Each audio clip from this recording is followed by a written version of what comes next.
prepare to race onto the field. Everything is riding on this football game. So there's a special intensity, a special urgency. Here come the Volunteers. Wherever you listen throughout the world, it's football time in Tennessee. I want to send a special shout out to Boogie Bentley, Dauber, and the Indie Kid over at the Talkin VAWLS Network on YouTube. I also want to ask y'all to go smash that like button and subscribe to their channel on YouTube. Go Big Orange. Welcome to the Talkin VAWLS Network. My name is Boogie Bentley, and I am back after a short little vacation. A whole lot of golf. Man, you cannot beat playing golf in the Smoky Mountains. Just absolutely gorgeous. The sun was shining, great time, but it's good to be back here on the Talkin VAWLS Network. It's back to the grind. We got a lot to talk about. A lot of stuff going on in the world of recruiting. Obviously, the commitment from three-star offensive tackle Maurice Clipper. We'll get into that. Really going to kind of be the main focus of this video, but there's also some other news, some other rumors out there in the recruiting world. Could be some huge news. Could be actually game-changing for the class of 22 and Josh Heupel. But as we get ready to get into it, as always, guys, do me a favor. Just below the video, just press that thumbs up. Helps out the channel, plays the analytics. You know the deal. Also, if you're new to the Talkin VAWLS Network, welcome. Just three guys that love Tennessee athletics. Make sure you go ahead and subscribe. Click that bell for notifications. You won't miss out when we go live or when we drop new content. But let's get into it. Let's talk about Maurice Clipper here. We're going to take a look. I'm going to get his highlights queued up and rolling for you guys. Then we'll talk about who he is, what he brings to the table. We'll look at the scouting report, all that stuff. But he's 10th commitment for Tennessee in this class of 22. He's 6'4", 305 pounds. Again, he is a three-star offensive tackle out of Alpharetta, Georgia. So now for Tennessee, he joins Messiah Reddick and also Brian Grant as the third commit on the offensive line. It's funny. You know, I did the video when Reddick committed, and I was accused of being a sunshine pumper for getting excited about some of these guys. But I don't – what do you guys want? What do some of these people want? They criticize Josh Heupel for not getting any commits. Then he starts to get commits, and then you complain because we're excited about it. I don't know. So I guess some people are just negative at all times. Look, listen. I'm trying to be optimistic and positive. It's not being a sunshine pumper. I've said it over and over. Listen to the full sentence when I talk about whether or not a star rating matters. Star ratings do matter to a certain extent. Obviously, you want to get those 4 stars, those five stars. But what I'm saying is that right now, evaluation and development is more important to me. It's the Rick Barnes approach. Look what he did with the basketball program. You got to win first, win with less, and then those 4 stars, 5 stars will start to come in. But Josh Heupel, look, going into this, we knew this is going to be a huge rebuild. You don't just land 3, 4, 5 guys that are 5 stars. It just does not happen. It doesn't work that way. Just my opinion.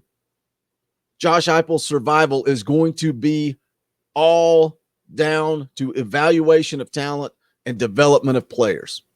So again, when I'm talking about stars, that's all I'm saying. Into Brant. Sorry, back to Maurice Clipper, 74th ranked player in the state of Georgia. He did get offers from Alabama, Florida, LSU, Georgia, and a few others. So again, when you're talking about evaluation of talent, there's a pretty good list of teams that offered this kid a scholarship. Scouting report from Adam Gurney, National Recruiting Director for Rivals.com. He says Clipper plays right tackle for his high school team, and he does an excellent job in both run and pass blocking, even though he's not completely dominant physically. Says the new Tennessee commit has light feet, does a great job controlling defensive linemen once he gets his hands on them, and he can move, target, and hit people across the line as well. Says Clipper does a nice job controlling edge rushers, but doesn't smash them into the ground like some of the elite offensive linemen in this class. Goes on to say, that does not concern me, though, because in Josh Heupel's offense, speed, athleticism, and movement will be more important than asserting your will physically. So, you know, when I look into this, a lot of people out there are saying that this kid is very underrated for a 3-star. And again, evaluation, development, that's where it's at. But somebody in the comment section within the last week or two made a pretty good point about evaluation of talent. and how it's going to be more important this season because a lot of these kids didn't get to play their junior year. A lot of these kids have less film on tape. A lot of them, didn't get out and visit and camp because of COVID. So player evaluation, that's why this last month when all these kids finally got to camp, I felt like there was going to be a lot of commits coming out of that because these coaches are finally getting to see these kids, get hands-on with them. But again, I just think it's going to be big. Now the VAWLS need to move on. Another big target on the offensive line is Addison Nichols, who, according to VolQuest, he could be back in town this month, which would absolutely, be huge for Tennessee. Looks like he wants to make a decision before his senior season kicks off in August. So we'll see. We'll continue to follow that and keep you guys updated. But I think he's a guy that would put a spark into this class of 22, especially along the offensive line. And then another guy. It's an absolute no-brainer as what this guy would mean to this class of 22. And that's Walter Nolen, 5-star defensive tackle, number 1 player in the state of Tennessee.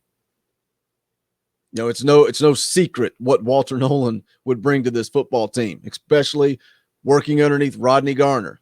He's a guy that would probably start immediately, make an impact immediately. But he announced his final 5 over the weekend and included Georgia, Florida, Michigan, Alabama, and Tennessee. A lot of people saying it's down to Florida and Georgia. He also has some family ties in Michigan. But look, it was just over a month ago that Tennessee was not even in his top 12. Not even in his top 12. And I did a recruiting spotlight on him, showed some film, all that good stuff. And people said, you're crazy, Boogie. There is no way, absolutely no way that Walter Nolen is going to come to Tennessee. He was secretly on campus at that exact time, meeting with Coach Heupel, meeting with the defensive staff, meeting with Coach Garner. Then he changes his top 12, and he includes Tennessee in that. So we're going from a guy that had Tennessee nowhere on his radar. They slide into his top 12. Now we're down to 5. Tennessee's still in the mix. Somebody tweeted at us just a couple of days ago and said, asked what we thought about Walter Nolen and would Tennessee be able to close the deal? I mean, I don't know. I don't know. But my opinion is anytime you have Coach Rodney Garner in the mix, you have a chance. And that's why when I did the recruiting spotlight, I said Tennessee always has a chance with Rodney Garner in the mix. So here we are down to 5. Does Tennessee have a chance? You guys drop into the comments. Let me know what you think. Where does Walter Nolen end up? It would just be absolutely huge if you can keep the number 1 player in the state in Knoxville. But we'll see how the recruiting plays out. I'm tired of, Tennessee was we did good. We got to the final 5. Yeah, we weren't on his list. We weren't in the top 12, but we made it into the top 5. I'm done with that. It's time to win some of these recruiting battles. It's time to win the top player. Put up the borders. Keep the top kids in state. Walter Nolen would be huge. Leave me a comment. Let me know where you think he ends up. Also, Cam Miller. Cam Miller tweeted out yesterday he is going to be announcing his commitment today at 1 p.m. Eastern time. I feel pretty good about it. I feel pretty good that he is a Tennessee lean. We will have that covered for you when his commitment comes out. So stay tuned for that. Again, 4-star wide receiver. I think if Josh Heupel can land Cam Miller and Isaiah Horton, and then you throw in the fact that David Jackson is all Vol, I think he's putting the pieces in place. Putting the pieces in place for that offense. You got to like some of the weapons that he's added for this offense in the class of 22. But like I said, leave me a comment on Nolen. What do you think? Also, prediction. I mean, we're just a few hours away from Cam Miller making his commitment. Let me know what you think about that. Also, show some love to the Talkin' VAWLS Network. You can pick up the official merchandise. Just go to bonfire.com/store/Talkin' VAWLS. We got the Diamond VAWLS t-shirts, the Egghead shirts. And those of you that want just a more clean, you don't want the cartoon emojis, we got ball hoops. We got the State Pride logo merch, and then just the old school Talkin' VAWLS logo merchandise. But again, the link to that, it's in the description. I'll also drop it in the comments below. But any and all support is appreciated. If you don't want to do that, all you got to do is smash that thumbs up on the way out the door. But that's going to wrap it up for this one. This is the Talkin' VAWLS Network. My name is Boogie Bentley. Go Big Orange. The songs howl like we poets sat in our chains, soaking moonlit falls, unbroken that we call home, and it's night and I'm alone and I'm alive.